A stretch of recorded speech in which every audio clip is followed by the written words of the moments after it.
Taigi, mielieji, naujojo amžiaus energijose, būtent aukštose energijose, kurios ateina dabar į Žemę, kurios viską tiesiog šluoja visus blokus, visus prisirišimus ir pakyla viskas ir jumyse nežinote, kas vyksta, nežinote, ką daryti, o ir prisirišimas, jeigu yra jisai stiprus, ypač jeigu yra prisirišimas prie žmogaus, jeigu žmogus išėjo, o jumyse liko tas prisirišimas, tas širdies skausmas, nes viskas eina, prisirišimas tai yra ego jisai reaguoja labai ir tiesiog jums sunku ir taip pat jūs turite kitų prisirišimų, ar tai kažkokio tai prie daiktų, prie žmonių, pavyzdžiui, prie beleko, kad ir prie rūkymo.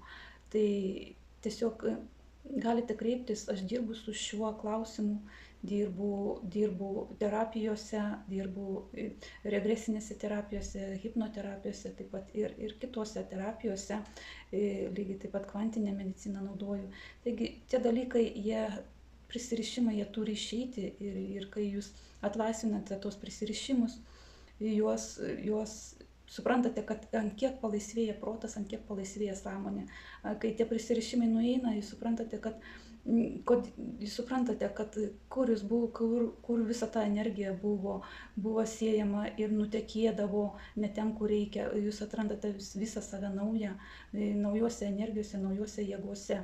Taigi tie prisirišimai labai daug ką reiškia, tai tarsi būtybė, kuri nuolat pumpuoja iš jūsų energiją, o iš tikrųjų tai taip yra. Ir tiesiog trūksta energijos, ir trūksta, ir buntuoja visas jūsų organizmas, ir sveikata streikuoja. Tai tiesiog tai yra prisirišimai ir jie yra nuimami, juos galima nuimti.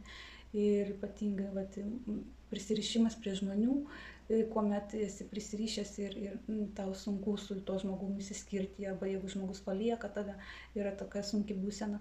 Tai tiesiog čia yra prisirišimas, su kuriuo galima pradirbti. Ir tą pradirbimą tiesiog kreipkitės ir tikrai galėsiu padėti tiek